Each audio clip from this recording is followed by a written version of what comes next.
hear me now, Joe? Yep. Okay, great. Sounds good.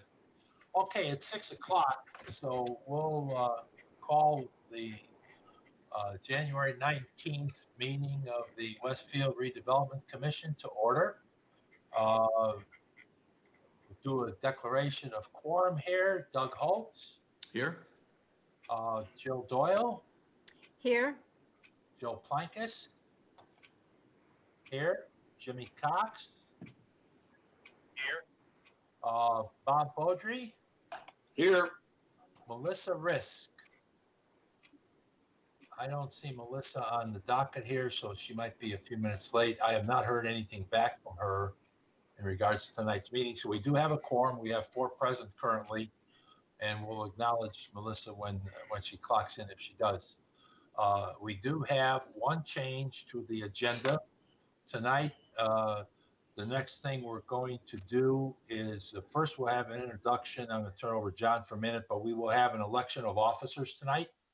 That will be right after we meet Manny here online. And John, if you would. We have a new city attorney, and Manny, if you want to give some background on, for everybody. Yeah, I'd be happy to. So I'm partner law firm at Taft in Indianapolis, and Blake Bergen and I, along with Julie, and I have Cam Starnes here from my office, who will be helping along with RDC work because of his specific expertise in this world. We have a terrific municipal practice, a deep bench, and our goal, as I've stated to almost everyone I've met, I hope to meet you all soon, is that we help you do your business quickly, efficiently, and correctly, and I'll make myself available, and our team will make themselves available at your convenience to help in any way. We're here to not be an impediment, despite the little fly in the ointment issue we had tonight about the officers, but to make sure that things are done right and to protect the city and to protect all of you and to make sure that the city's work and your good work is done well. So all of you should have, if you don't, my email. Be happy to send that along, my cell number, and my direct line. Again, happy to be here. We're just really happy to be involved and look forward to helping you do your great work and helping the city grow. Well, thank you, Manny. We all know Taft is a fine firm. I've known Mr. Bergen for quite a number of years since he lives in Centennial. And sorry to hear that. Mike's a good guy. I know him, and he's straightforward and no punches pulled. So we're happy to be working with you folks and moving the city forward. So now the next order of business, adding to the agenda, is election of officers. So we have to elect the president, vice president, and a secretary. So I'm open for nominations for the office of president. This is Doug. I'd like to nominate Joe Plankus. Okay, do we have a second? This is Jill. I'll second. Okay, we have a nomination and a second. Do we have any other nominations? Hearing none, ask for a roll call vote. All in favor, please signify by saying aye. Doug Holtz. Aye. Bob Beaudry. Aye. Jill Doyle. Aye. Is Melissa on board yet? No, we don't have Melissa. Okay, we vote 4-0. Thank you very much. Appreciate that support from the commission members. Now we have the position of vice president. Do we have a nomination for? I will nominate Doug Holtz for vice president of the commission. Do we have a second?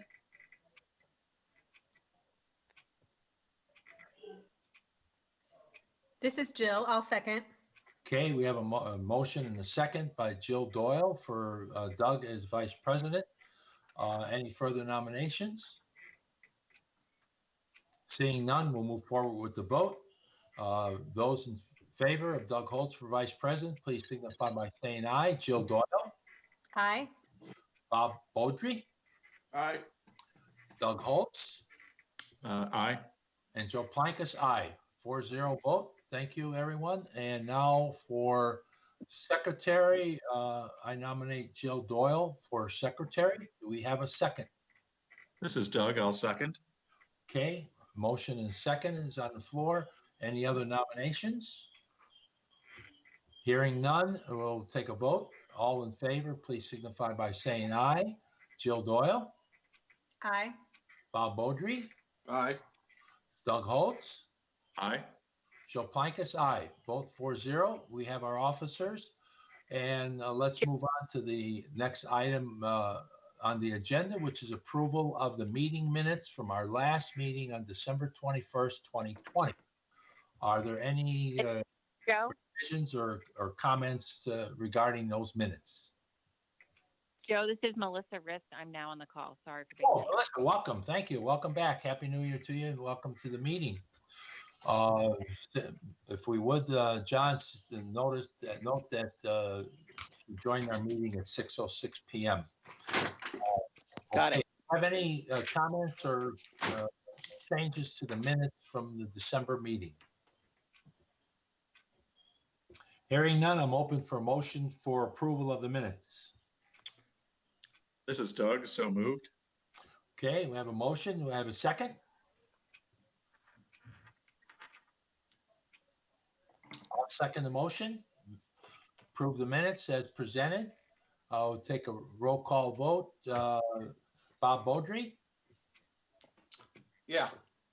Doug Holtz, Aye. Jill Doyle, Aye. Melissa Risk, Aye. Joe Plankus, aye. Motion passes 5-0. Next item on the agenda is an update by Jeremy about the Grand Junction. Jeremy, all yours. Thank you, Mr. President. For the record, Jeremy Lawler, Director of Public Works. In an effort to keep you all informed, I'm going to do a regular, maybe not monthly, but a regular update of the construction progress and the schedule for Grand Junction Plaza. So the easiest thing I think to do is show some pictures and kind of speak to what we've been working on since our last update.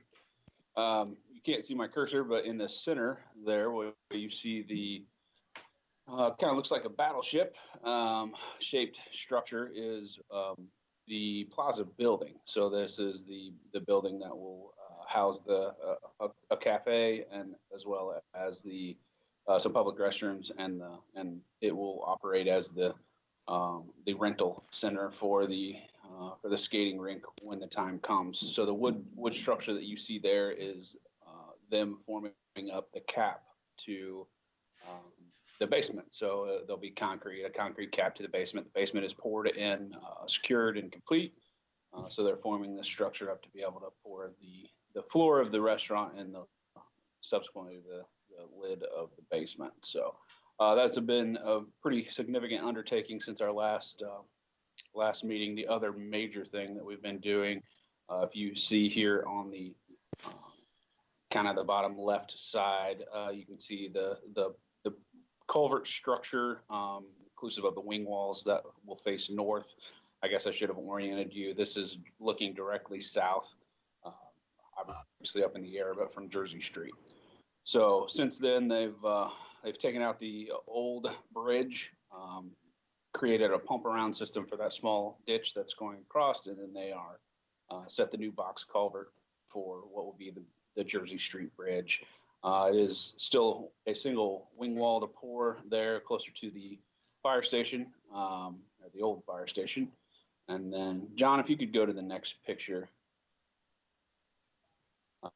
It's kind of zoomed out, but here is just another angle of the same two real components that we've been working on. You can see the basement wall, what will be the retaining wall that overlooks the stream, or the riparian corridor.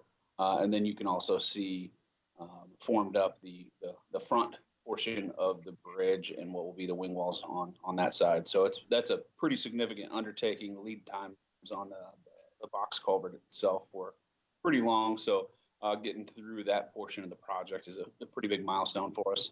Moving forward, you'll continue to see more work on the Plaza building. There will likely be, I don't know if it'll be for the next meeting or not, but some of the masonry walls for the support buildings. Plaza building, building R and G is what they are. So building R is the plaza support building with public restrooms, and building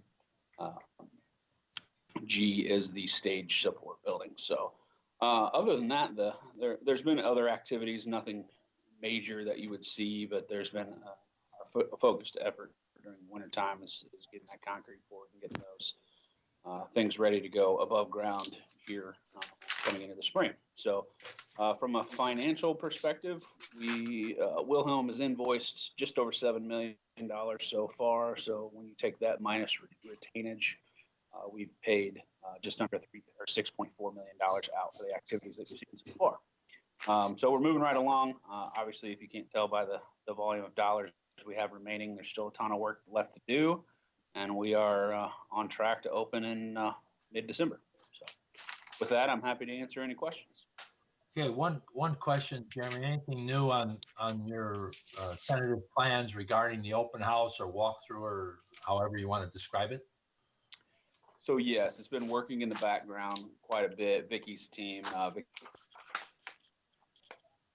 communications director, has been working on that.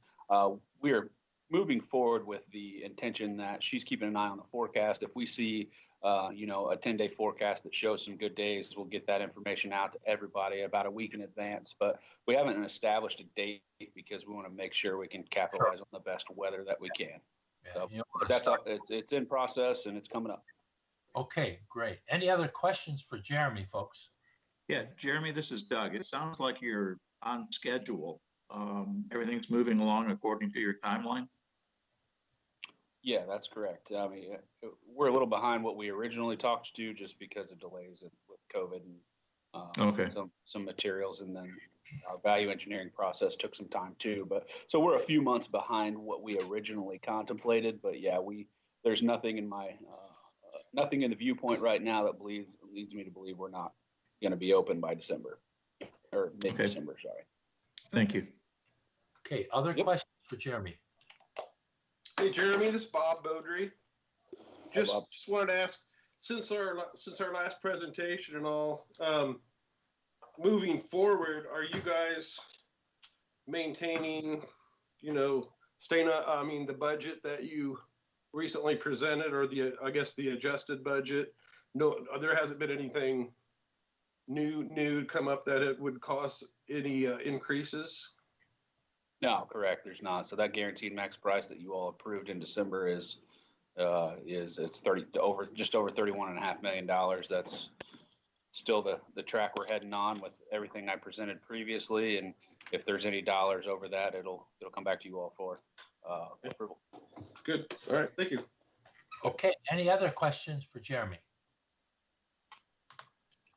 Okay, hearing none. Thank you very much, Jeremy. Appreciate the update. You're welcome. Person up on the agenda is William Knox to give us a Grand Park presentation. William, I stopped sharing so you can share your screen. Good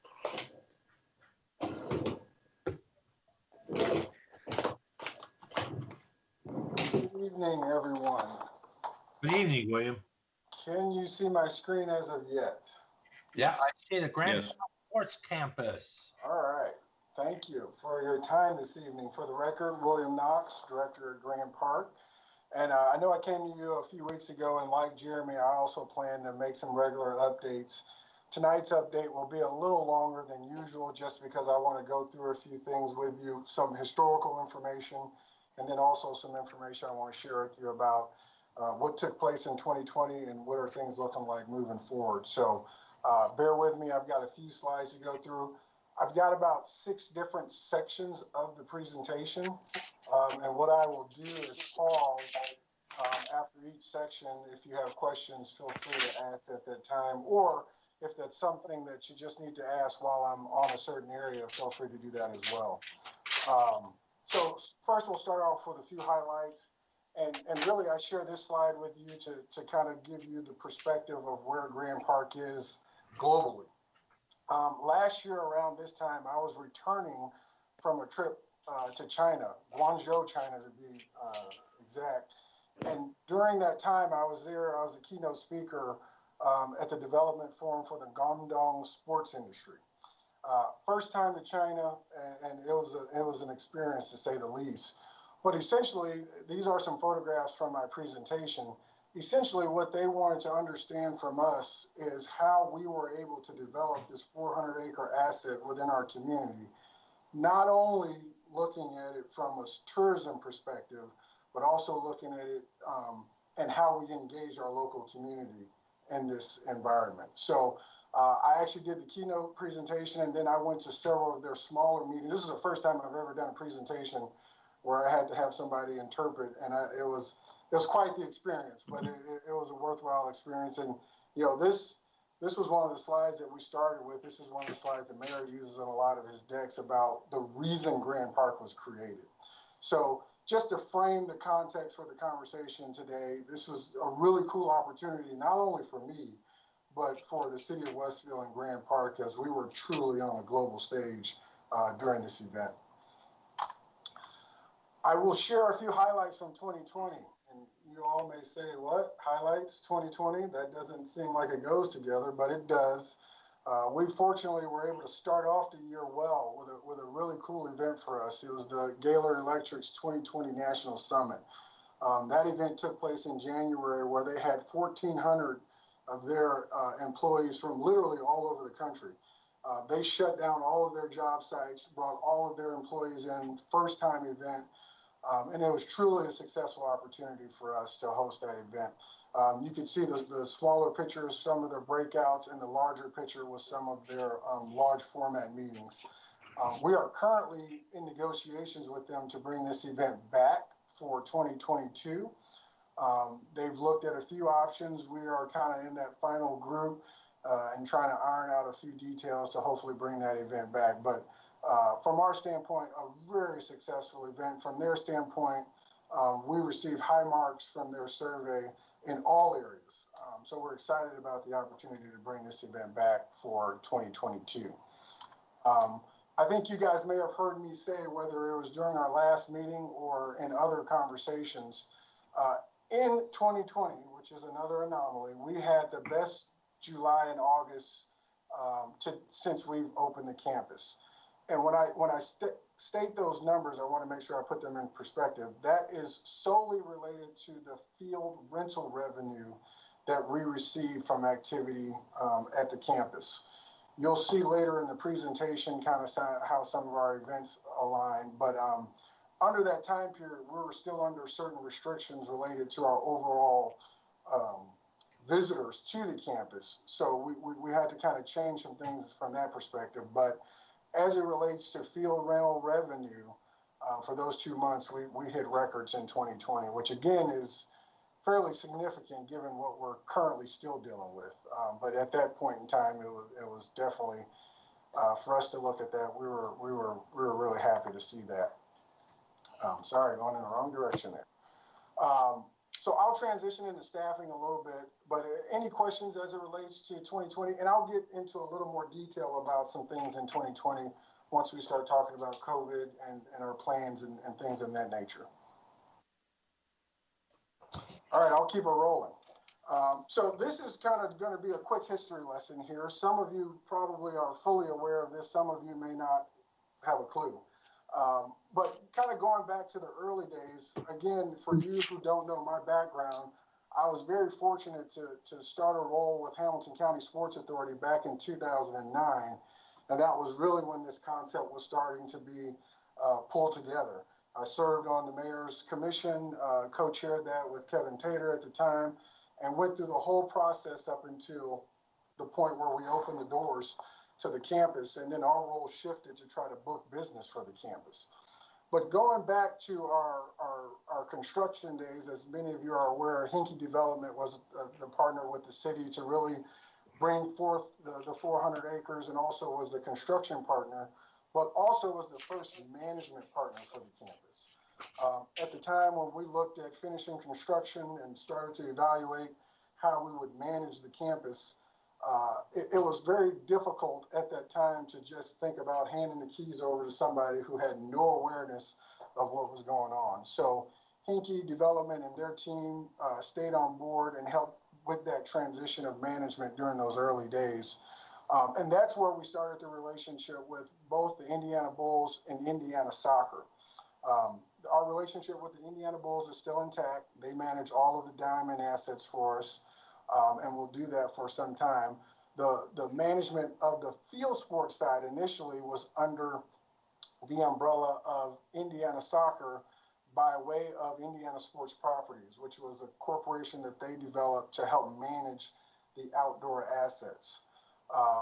Fast forward a little further to 2016, when we opened up the event center, we had a management agreement in place with a company called LST Venues, and that group was charged with managing the event center. So we had three partners on campus managing the various assets of the campus. I started my time with the city on October 31st, which is my birthday, of 2016. And as a result, the next several months, I started to do an evaluation to understand what the optimal operational model for the campus looked like. And from my perspective, it was looking at alleviating some of these outsourced management agreements and starting to bring in some of those services and perform them in-house, which we've been looking to do for the last several years. A lot of this history kind of charts a course for some of the things I'll talk about here in the upcoming slides. But where we are today is when I say RDC management, that's the staff that, city staff that manages the field sport assets as well as the event center. And then we still have our partnership in place with Bullpen Tournaments that operates the diamond side of the complex. I think I shared this slide with you guys during the last presentation. I just wanted to bring it up again for context. This is our structure of staff that we have. We've got a few positions that are vacant that we'll talk about here in a little bit. We pick up some additional staff for seasonal work once the grounds team starts to activate highly. And then we have 2 staff members that are holdovers from our agreement with LST Venues, the company that managed the event center. And those 2 individuals help us with our event production items as well as our business development items. So this is kind of the makeup of the current staff as it sits today. Yeah, hold on just a second.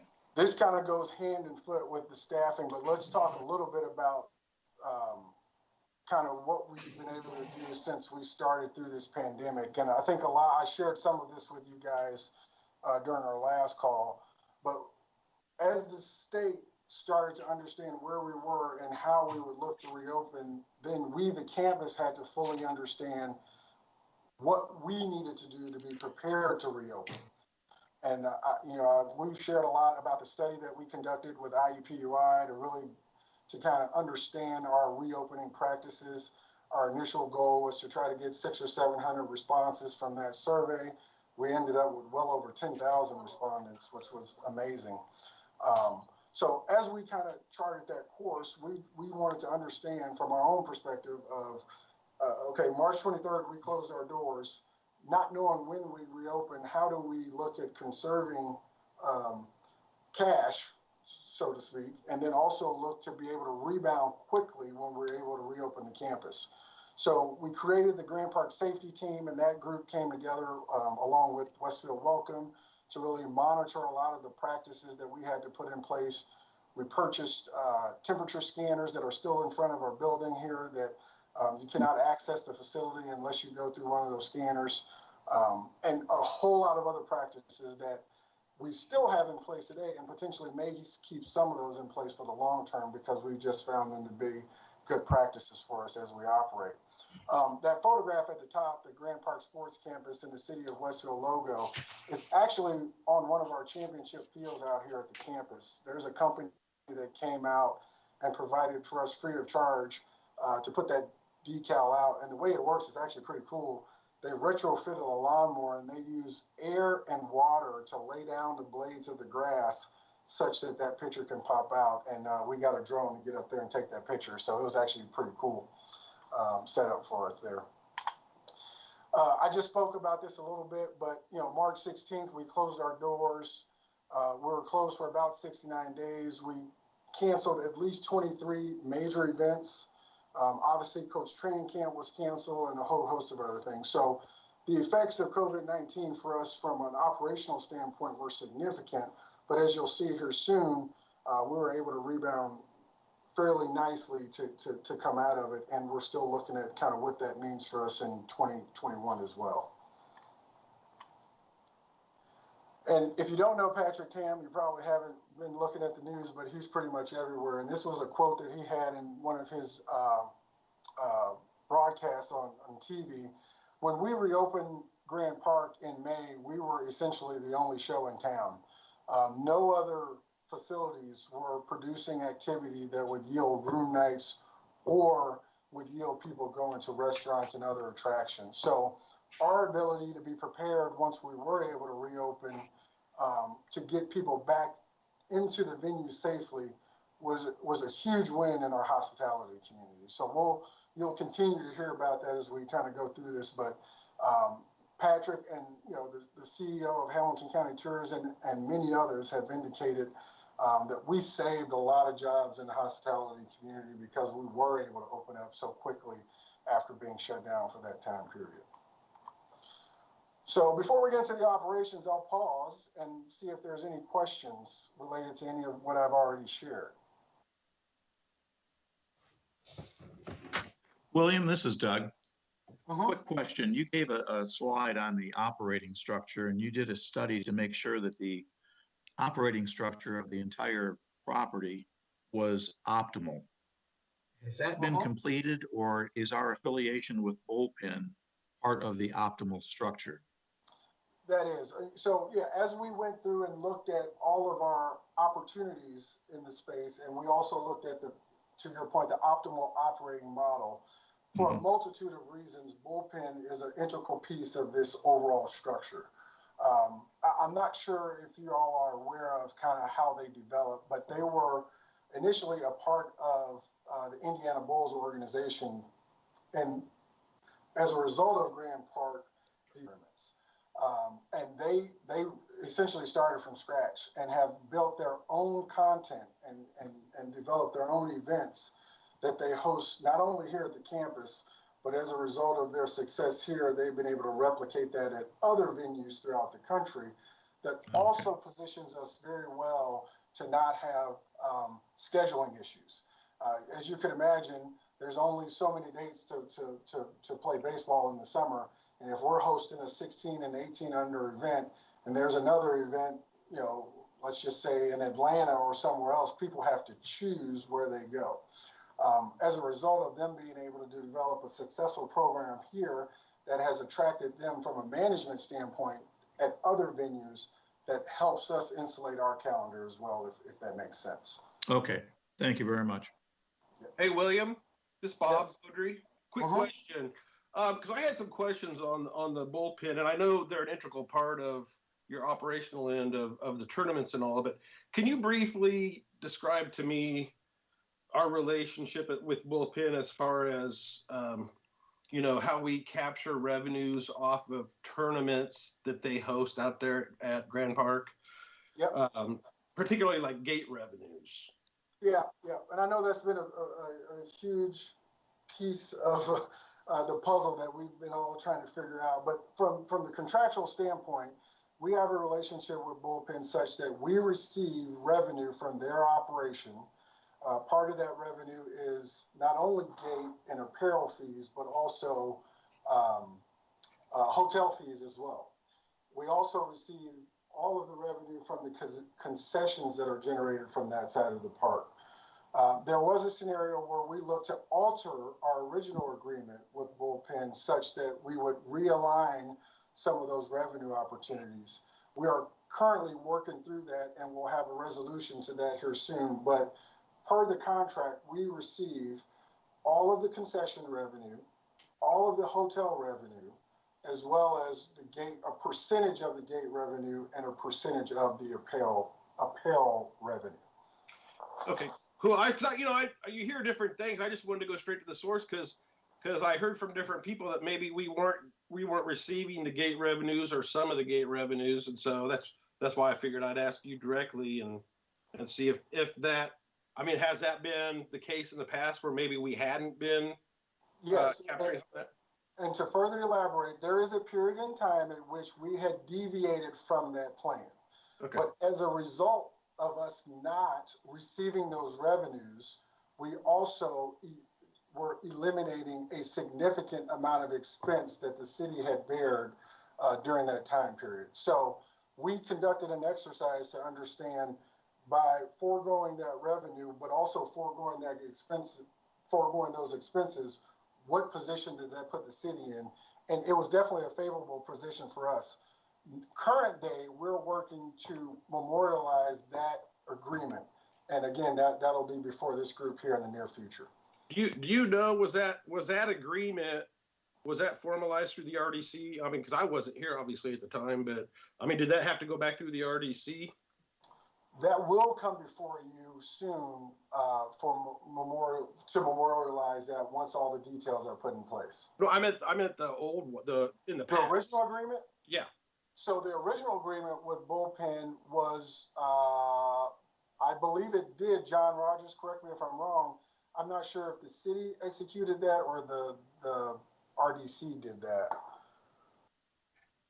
I believe it was both. Okay. So, okay, I just want to make sure I can go back in the minutes and find that.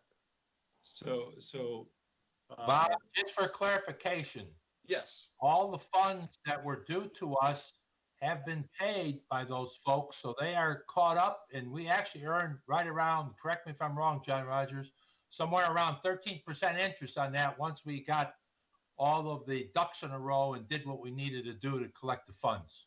Okay. Is Well, that, John? What's that?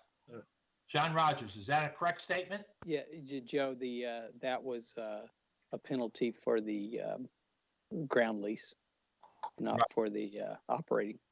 Yeah. For the operating side. Okay, so that's different than the fees that William's talking about with the apparel and all of that, correct? Correct. Hey, Correct. John, does the RDC ever get any kind of numbers on the operational side of Grand Park? Just, you know, like, That's coming up. okay. Yeah, covered, Bob. Sorry, I'm getting the cart ahead of the horse, I guess. Yep. Give me a chance to get through the presentation. Let's try to stick with the Okay, each all right. segment, and then as we go through the other segments, I guarantee you your questions will be answered. Okay, thank you. Continue on, William. Yes, sir. All right. Well, we'll talk a little bit about the operations and then we'll quickly get into the financials.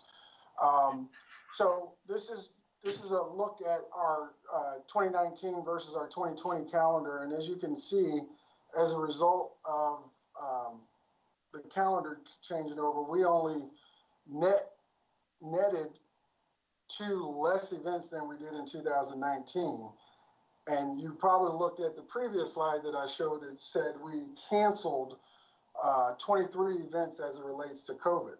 So we picked up, and this is the reason that we had the best July and August on record, we picked up that number of events in the third and fourth quarter to make up for the loss that we had in the first quarter. So that just shows you that there was a lot of pent up demand. And, candidly, because of where we were geographically located, other states around us could not conduct activity like Michigan and Illinois because of their COVID numbers. We were able to open a little sooner, and we took full advantage of that and was able to host a lot of those events. So as we net out from an event standpoint, we actually did pretty well and were able to keep our targets.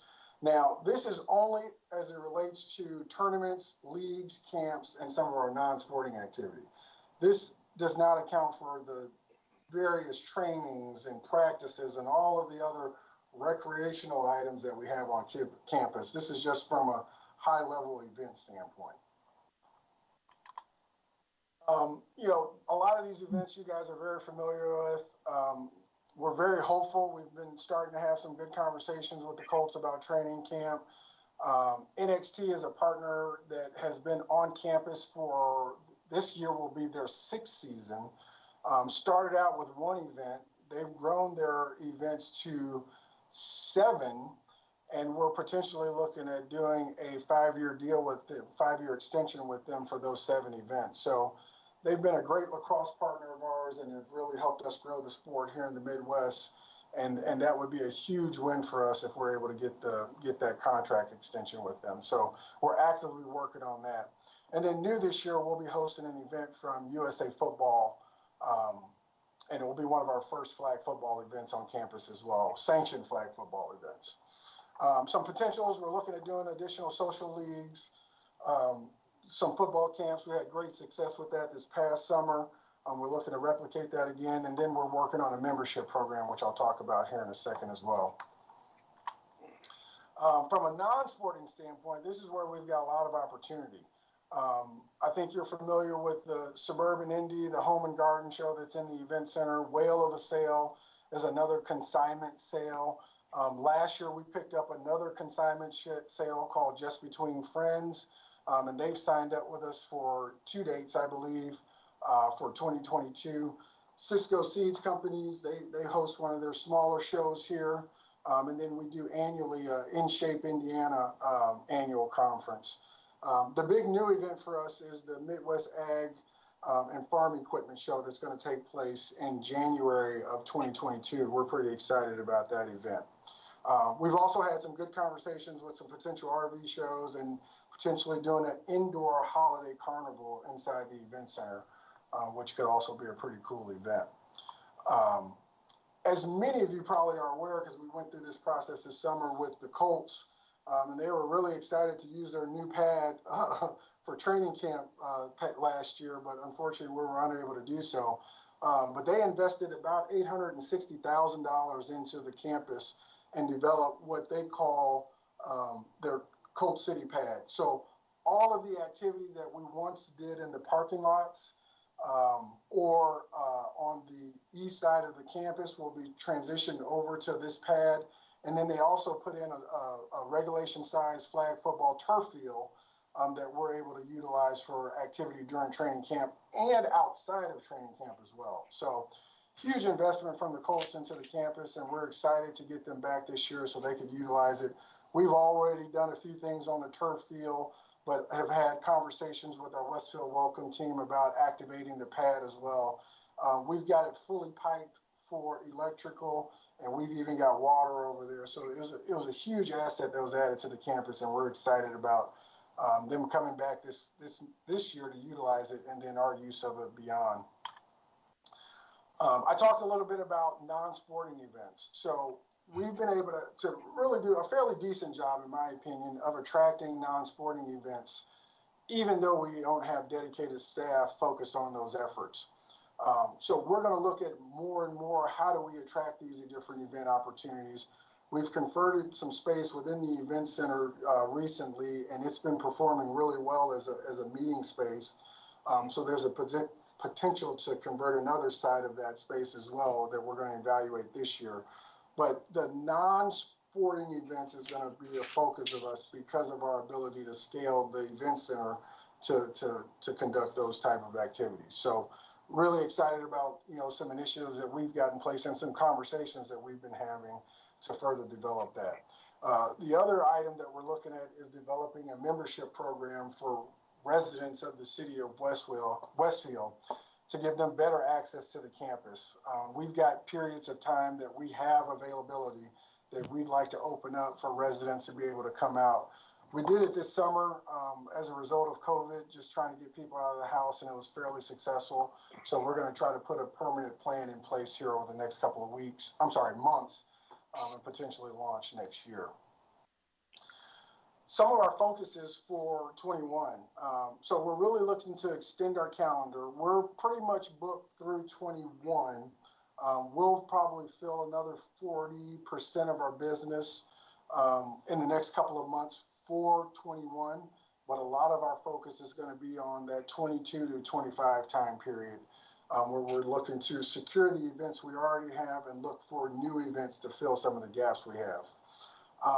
This was the video streaming was already on our radar, but because of COVID, it's definitely ramped up our timeline.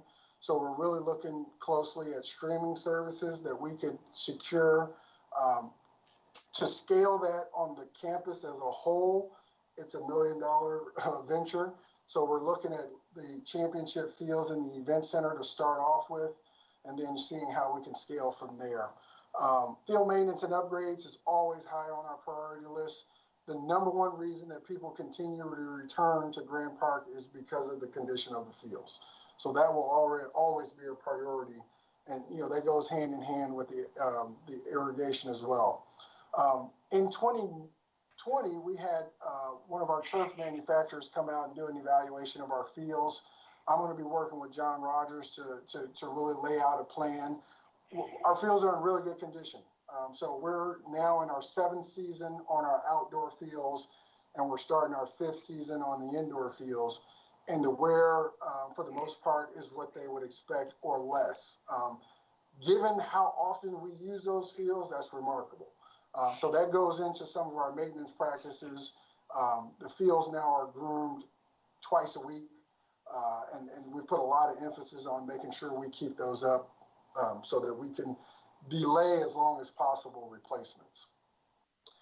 And then the event center, I shared with you guys on our last call the work that we're looking to do to the event center to make it more of an event space. So if you drive by the north end of the event center in the next few months and you see a big hole in the wall, that's intentional. We are going to be installing those garage doors we spoke about. They've already started with some of the concrete work, and we'll be moving into some of the building, cutting out the wall in the building here in the next couple of weeks, I believe. Myers is the group that we're working with on that. They know this building well because they were the group that put it up. So we're really excited about us being able to have more flexibility within the event center to accommodate some non-sporting activity.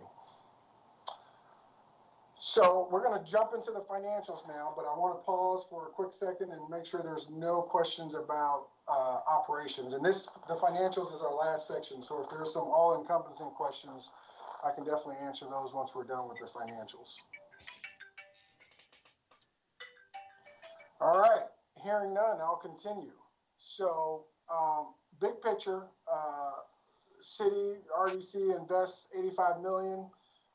And that includes all of the debt for the real estate, as well as the construction of the campus and GPEC, which is the event center. Fast forward, over the course of that time, $1.2 billion in economic development has occurred within the city. And as the mayor states, that is either on the tax rolls, during some part of due diligence, or going through some processes. And while we cannot emphatically say that's 100% due to Grand Park, you've got to imagine that this campus was a large reason why some of that investment has come into the city. And it should be a sense of pride for us here to have developed something that welcomes that type of investment from the private sector. Keeping it high level, so I'm going to talk about capital expenses and revenue, and then we'll talk about operational expenses. So at a very high level, we're annually about $6.3 million for capital expenses, and that includes the debt service for real estate, field and diamond construction, the event center, and our turf bond. So on the expense side, we're at about $6.3 million. All of that is to be covered by the TIF. And as John has shared on many calls in the past, we fully anticipate the TIF covering those fees in full by 2023. I know John stays on top of this and manages it and looks at it often. And I know that we're continuing to tread in that direction. So that is a very good thing. From an operational standpoint, so switching gears from capital and moving more operational, this is a view of our operational account, which is what I call 640. That's the Grand Park operations account. And this is a screenshot as of this morning. So current day, we have about $3.7 million in the bank that we've accrued through the operations of the campus over the years. And I mentioned to you earlier, I started my time here on October 31st of 2016. If you can see from this chart, we were, John and I met probably 3 weeks later, and we paid most of our bills, not all of our bills, and we had about $55,000 left in the bank account. So like any startup or any business that you're getting off the ground, you're going to have your peaks and valleys. And I can tell you the story for each of these peaks and valleys within this chart because it represents a moment in time where either we received a large chunk of money through a contractual obligation or we paid out a large chunk of money due to a contractual obligation. But as you could see, it's always kind of rebounded and we're starting to trend in the right direction. My goal for in 19 was to normalize our cash flows. While we do have a reserve, which I call this our reserve, it is an operating reserve as well as potentially a capital replacement reserve because there's no other pot of money at this time. This is the resources we have current day to cover all those activities. So we're very prudent and we never look at this as, you know, the cash cow and say, let's go raid the bank to do these other creative projects. We manage these things well, I manage and I make sure the staff manages these things very meticulously so that we don't get into a position where we're exposed or we would come against some type of operational issue that we couldn't cover from these funds. So breaking that down a little bit, this is just a historical view of the financials, kind of year over year. And again, there's a story in a lot of this which will be told once we start going through some of the other slides here. But just for your reference, in 2020 is the first year that all of the Grand Park salaries for staff were paid from our operating account. Prior to then, those funds came from the general fund, but as of 2020, 100% of those are accounted for in the numbers that you'll see reflected in the next couple of slides. A quick recap of 19. This just kind of shows you a quarterly view of kind of what happened. 19, you can see our big dip in Q2 is largely related to Culvert training camp expenses. I'll talk a little bit more about those in the next slide, but that's where you can see those dips and you can look at kind of how we performed in that year. Again, at this point, our salaries were still within the general fund, not until 2020 that those salaries flipped into the Grand Park operating account. So again, a quarterly view, no surprise, Q2 was a rough one, and that was largely related to COVID. But end of year, we still ended up net positive, which, you know, I can't say that many other facilities like ours throughout the country were in that same position. I was having conversations with a lot of individuals in late July, and they still were not able to reopen. So you can only imagine the difficulties they've had. The plan for 2020 and the reason why we were able to insource the salaries is that all of the expenses for training camp would be shifted to the food and beverage fund, which we'll talk about here shortly. But this is kind of the rundown for 20. And then we have just a breakdown of where all of our revenue comes from. So obviously the vast majority of our revenue, 48%, is from field rental. And then this is all the other areas that the revenue is generated from. You know, our hotel commissions, another big piece of the equation for us. And that is all due to the rebates that we receive off of all the hotel room nights that are generated as a result of the park.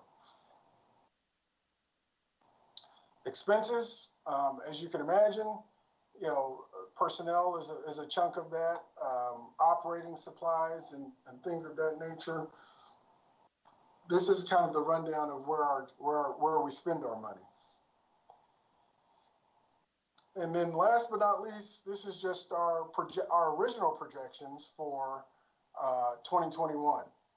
And, you know, I'm sure all of us have some experience in managing budgets, and with the municipal process for putting a budget together, we start this process in June, I believe. I think I have to provide initial numbers to John or somewhere in that time period. And with an operation like Grand Park, it's very difficult to understand what revenue or expenses will look like that far out. So just to give you some assurance, we have reforecasted these numbers about 20 times since we originally put this budget together. And it still nets out with a positive number, but it's fluctuating. And I'm looking at Q1 will be a very good sounding board for us as we look at how the rest of the year will perform. We've already had to transition 3 events this year due to COVID policy or restrictions related to COVID. So once we really get an understanding of how Q1 will shake out, we'll reforecast again, and I'll share some better numbers with you as it relates to 2021 revenue and expenses. So that is my last slide, and I would be more than happy to entertain any questions that you guys may have related to financials or any other area. Okay. Say, William, this is Doug. Could you explain why the shift in the Holtz expenses to food and beverage? That was a decision that was made by leadership, and because training camp is a city event, while it happens at Grand Park, it is a city activity and event, and it was decided that those funds were better served to be out of that pot of money than from the operating account of the campus. Okay, thank you. Any other questions for William? Hey, Joe. Yeah. Is there, okay, so it's good to get those numbers. I think that really helps get a better understanding. I appreciate William doing that, but are there any other like detailed numbers we can get, like any income statement or a statement of cash flow of, that really shows the nuts and bolts of what's coming in and what's going out? Because that's kind of like an overview, which is great for a presentation, but it's not really good for a financial analysis, in my opinion. I mean, so moving forward, I would recommend that we would get a copy of operational financials so we can actually see the nuts and bolts of what's happening financially. Yeah, and I'll let John or Todd speak to this a little bit. I will tell you, I have the great fortune of running a small company myself, and the platforms that I use to help provide exactly what you're speaking of is at my fingertips. The portal that we currently use to manage the finances of the campus are not as nimble as I would like, so that I could provide you those quarterly reports and or a very detailed view. Now, that's not to say that we can't pull something together. We've got a young lady who works on our staff that has gotten really creative in pulling reports for me, but there are some detailed reports we could share with you guys that shows pretty much it'll be a balance sheet or a statement of cash balance monthly if you'd like to see that level of detail. I think quarterly would be fine. I just, I've been running a small business for 30 years, and I rely a lot on my balance sheet and my income statement to kind of see not only financial trends, but what's happening, so I can be a little bit more, well, not reactionary, but proactive in addressing any potential problem I see on the horizon. I just think it's a valuable tool for me, and I think it would be valuable for us on the RDC to have access to that kind of information. I don't know if they have in the past, but I would think it would be necessary to make, decisions moving forward. Yeah, this is. And Bob, to your point, we have a lot of that in-house. The challenge is we pull the information from the portal we have, and we do the calculations because the current day, at least I'm not aware that the current system, which is NAV, I have capabilities within that to pull what you're asking for. I agree with you 100%. It'd be nice to see a breakdown. And we have some documents that we use internally as we're doing our forecasting models and kind of going through things that, we can clean up a little bit and start to share those. And as you guys start to look at them, if you want to see them in a different way, we can definitely look to adjust that. It might be a situation where it'd be a better question for Cindy and the clerk treasurer too. They might be able to help us with that. Let me make this suggestion, Bob. I will get together with John Rogers and William and see what types of information they have available and see what can be useful to us to see on a quarter. I think quarterly is fine. You get job as a commission is not to micromanage on a monthly basis. That's Right. so Right. if we get some quarterly reports to see how we're doing, in more in-depth detail compared to what William showed us here in his presentation, I think that's a valid request. So let me get together with those guys here over the next month or two and see what the issues and difficulties are for trying to put these numbers together. It sounds like we got a couple different systems in use, and see if there's a way and we can work with Todd and see if we can try to simplify that. I agree. And thank you, William. That was a nice presentation. I appreciate it. No problem. I promise you that the future presentations will not be as long or as detailed, but as you need information, feel free to ask, because we'll make sure we can provide it. Now, since William is finished, do we have any other questions for William from the other commission members? None here.